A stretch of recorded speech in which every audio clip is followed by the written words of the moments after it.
guys, welcome back to Ash Shared Books. I'm here today to talk about the books I read for the second half of July. So the second half of July, I read quite a few books, but I felt like towards the end of the month, I got in a little bit of a book slump. So I don't know, it was kind of a weird reading month, but anyways, I'm excited to talk about the books that I did read. So the first book that I read was A Court of Frost and Starlight by Sarah J Maas. Everybody and their brother has read this. I gave it 4 out of 5 stars. I really enjoyed it. I know there's been a lot of talk about feelings on this. All I'm gonna say is that if you've read the series, I think it can be appreciated, and I thought it was a fun add-on. I don't necessarily, geez, I don't know if this is absolutely necessary for the series, but I love a good epilogue, and to me, this almost seemed like a really long epilogue. So I love catching back up with the characters and kind of seeing where everyone's at. So I really liked it, but I can see why other people might think it was kind of not needed. So the next couple books I have, I don't have to show because I listened to them on audiobook, but I'll either try and insert a picture or I'll make sure to list all the books down below so you can find them. Next one I read was Dark Lover, which was the first book in the Black Dagger Brotherhood series by J.R. Ward, and I loved it. I think I mentioned I really wanted paranormal stuff, and this one totally hit the mark for me. I adored it. I gave it 5 out of 5 stars, and I just was so addicted to it. And then I read the second book, which was Lover Eternal. All these names sound the same. So I read Lover Eternal, which I also gave 5 out of 5, and I just adored even more than book 1. I'm really excited to read book 3 because I know a lot of people that's their favorite book, but I was kind of putting it off to read a couple things I kind of needed to read first because I was so sucked in. I was listening to the audiobooks and just I couldn't stop.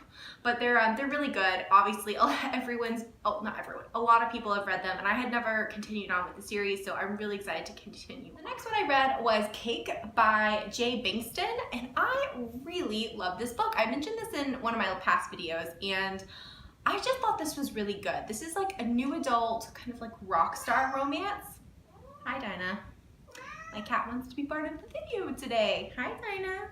Anyways, I thought this was really cute. So it follows Jake McAllister, who is a rock star, but he's also very sweet. I like that they didn't make him a complete kind of douchebag.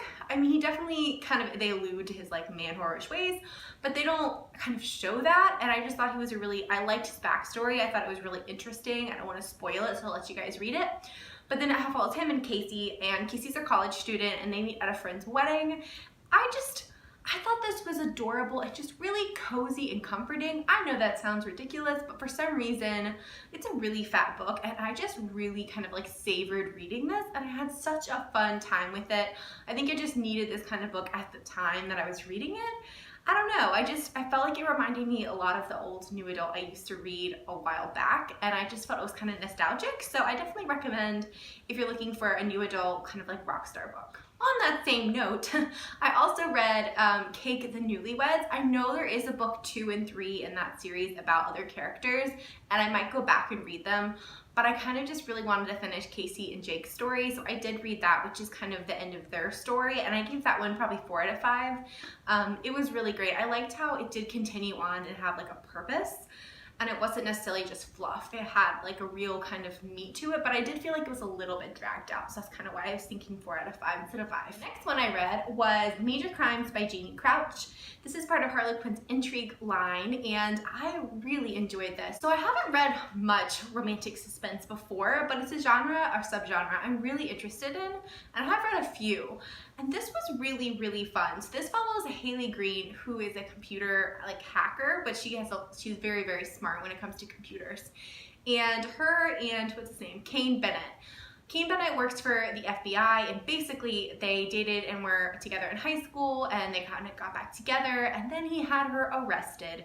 There's more to the story than that, but that's kind of where the story starts. So he arrested her a few years ago, and the story it shows a little bit in the past and then jumps forward, and you kind of see what happened and what were the repercussions because he needs her help.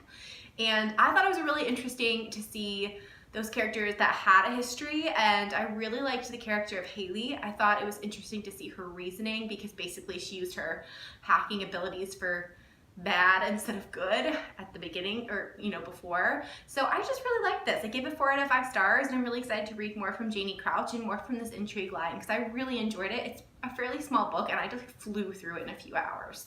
The next book I read was The Night to Surrender by Tessa Dare, which I also listened to an audiobook. And this is our pick for the Swoony Reads Historical Romance Book Club. And we're actually going to be talking about this book on Sunday, August 5th. So if you want to hear all our thoughts on it and kind of hear more about it, please come join us. We'd love to talk about the book and also just about historical romance in general and kind of gush about all that jazz. But briefly, I did really like the book. I gave it 4 out of 5 stars. It wasn't my favorite Tessa Dare I've read because I have read more of her later work, and this was one of her earlier works. I thought it was good. I thought it was hysterical. I really loved the humor in it, and I liked the characters. There was just a few things kind of with the plot that I thought could have been done differently, but yeah, I really did enjoy it, and it was definitely an enjoyable read. It was really funny on audiobook. And the last one I read was Highland Devil by Hannah Howell, and I read this one from NetGalley, or received it from NetGalley for review. I'd never read Hannah Howell before, but I know she's a really big name in historical romance, and so I was excited to read something. I liked the time period it was set in. I thought it was interesting. I liked the characters. It was a little, I don't know, maybe generic's the word. I really enjoyed it while I was reading it. I gave it 4 out of 5, but now I've only been like maybe a few days since I finished it, and I don't remember that much, but it was really enjoyable if you're looking for a historical set in like Scotland and the Highlands.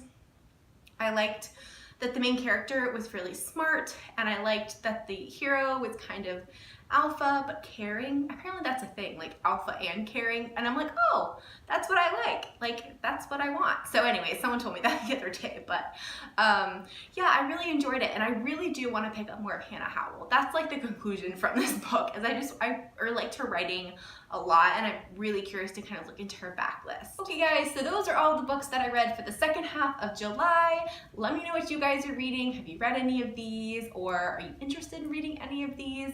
I would love to know. Thank you guys so much for watching, and I'll see you guys next time.